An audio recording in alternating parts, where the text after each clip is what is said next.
talk about today is that there's too many of the recruiters have become complacent in their work. They're relying on things like AI.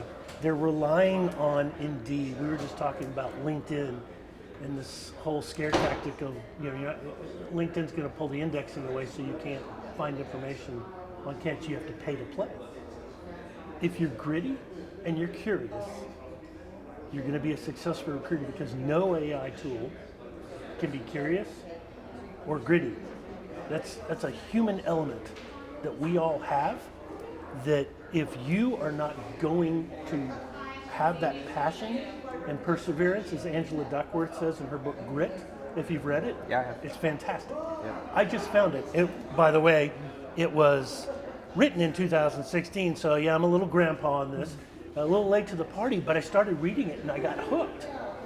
And just started reading, I'm like, I gotta put this in my presentation.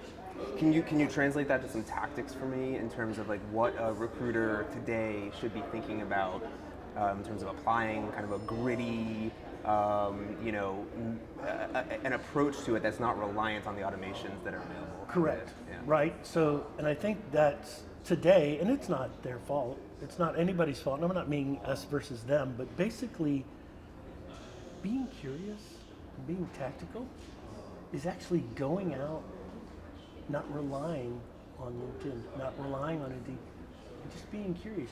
Use AI as that tool to do more research. And I was chatting with my friend Brian Fink, and he showed me, like on the mobile app of the ChatGPT, that you can do all of these different things. And in healthcare, especially for my recruiters, it's crucial that they explore.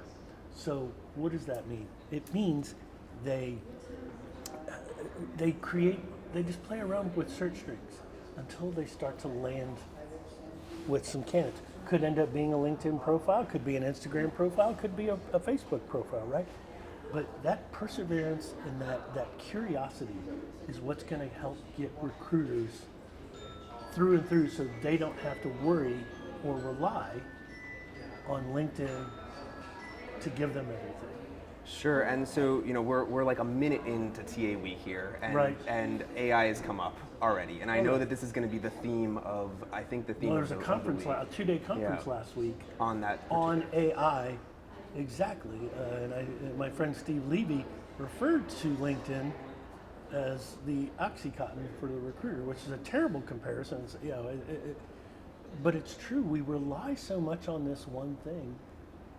And if it does go away, I think it's a scare tactic, but if it does go away, then you pay to play. Well, okay, what if I don't want to pay my $10,000 a recruiter seat? That's ridiculous. Yep.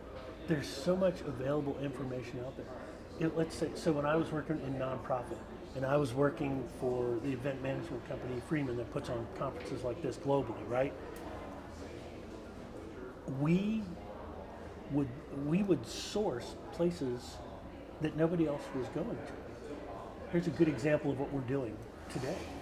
So psychology today, I was a psych major, University of Georgia, go Dogs.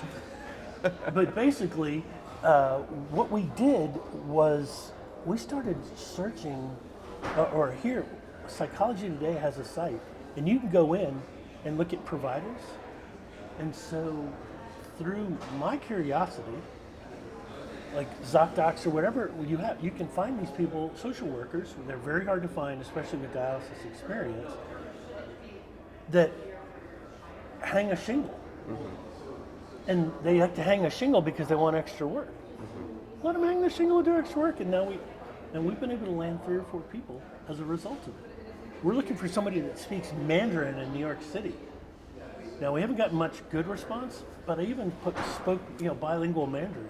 And it's just things like that, because are they on LinkedIn? Are they on Indeed? Yeah, but I look at those 2 sources as a finite set of people.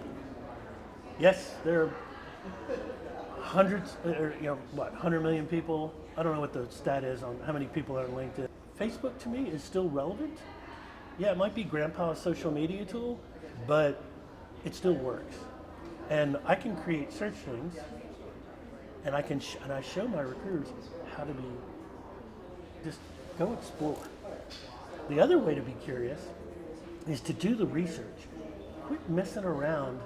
What's the first thing most recruiters do when they get a position? Where do they go? Post it on Indeed or LinkedIn, I would imagine. Right, and where do they go to source the candidates? LinkedIn, I would, depending Or Indeed, on, or Indeed, in our depending on world the more role. Indeed, Sure, right? yeah, Nurses yeah. not so much on LinkedIn. Yeah, sure. But I'm like, stop, just time out for a second. Build yourself a strategy. You say, all right, I'm going to go look at these websites. I know these websites have worked before, or just type into your ChatGPT or your Google Bard. I've stumbled on a new one called EQ Buddy, Okay. which is fantastic. And I've got a referral code for anybody that wants that. I don't get paid to do it, but it's a great, it's an AI tool built by recruiters. Okay. And so it does give you better information within recruiting on how to do certain tactics. So basically, it's trying to find out what can be provided. Use AI as the tool, but not the decision maker. Sure. Right? That's all it is. You will save so much time, and then actually, you know what you do if you have a phone number? As my friend Dan Lockhart would say, pick up the phone. Reach out and talk to someone, right? Who was that, AT&T? Reach out and touch someone, right? 1980s reference, sorry people. But it's true, right? Did you ever hear that slogan? I have not. It's an odd slogan. It is not, reach out and touch someone. Yeah, it's a little, yeah, I guess I shouldn't have said that out loud, but still, that's what it was. I mean, back in the day. And so it's really about just taking the time to figure out how you're going to go find those people. Now, really, the original answer is they post the position, then they wait for people to apply. That doesn't take curiosity, that doesn't take grit, and lastly, it's not going to get your position. Now, for a recruiter job or even for an administrative assistant, some of the jobs where you can get hundreds of resumes, right? We do that for our patient care techs. They have to be certified. We'll hire them not certified, and over an 18-month period, we'll train them. But most of the people in dialysis, which is a very tough space, and probably one of the only other more challenging healthcare job is pediatric oncology, which is gut-wrenching. Yep. Dialysis, there's a lot of challenges. So you have to find the people that have the grit they're going to deal with patients getting angry. They unfortunately found themselves in a situation where they have to be on dialysis, they have to show up for 4 hours, and they just sit there. And it's 2, sometimes 3 times a week they have to have their blood cleaned. But now we've introduced home therapies. You can learn to do it yourself, you have the machines at your house, you hook yourself up.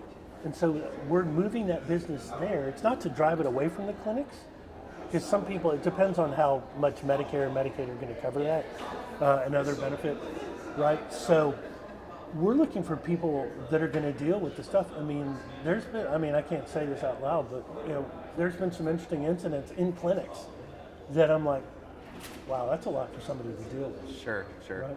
Can you bring it home to me in terms of, tell me a little bit about U.S. Renal Care, where it is today, where where you're going in this year in 2024, kind of some major trends you're thinking about? Yeah, absolutely. Yeah. So U.S. Renal Care is, I guess you can now call it an international company because we've opened up a location in Riyadh, but we have well over 500 locations as we merged with it's interesting, a for-profit company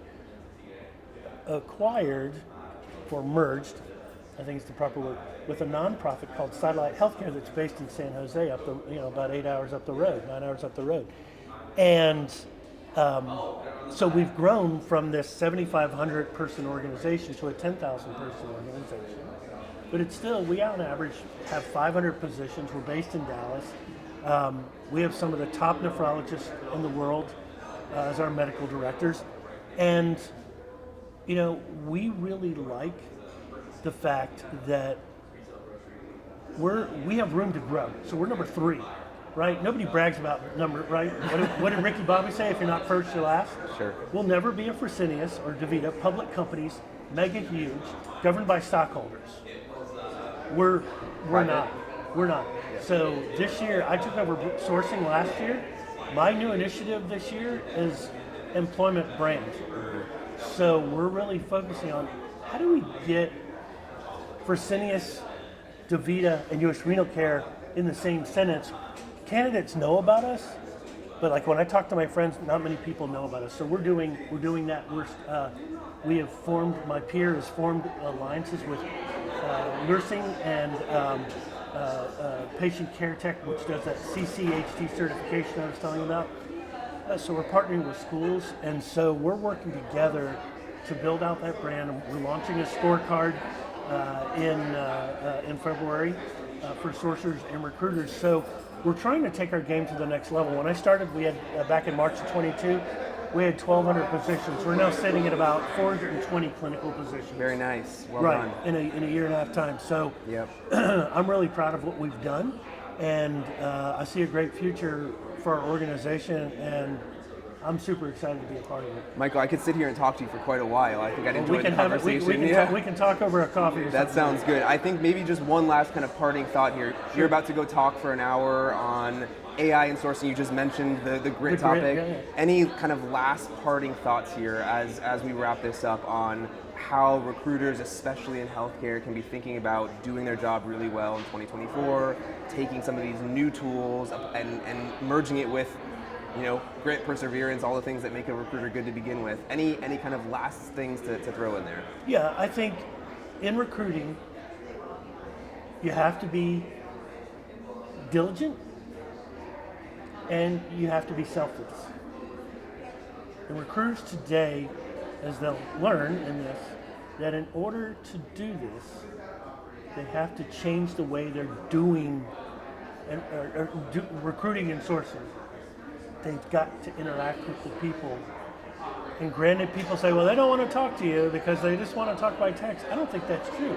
I think the millennial generation and the Generation Z and whatever the next generation is going to be called, they like that human interaction and they like growth. And so if you want to grow in recruiting, you've got to go out and be curious, be gritty, do your research, and as I like to say, measure twice, cut once. Right? I love it. I think we'll title this one "Pick Up the Phone, Talk to People." Maybe, right? Like that's the theme of the day. Be gritty would be gritty. better. I would do be gritty and talk to the people. Be gritty and grow. And as my socks say, I don't know if you can see my socks. You see my socks? It says it's Campbell soup can, and it says whoop. It's got the middle finger and it says ass, and open up a can of whoop ass. And it's to me, Brian Fink and I, we like to say, attack the day. Yeah. And better never rests. I love it. Take it on.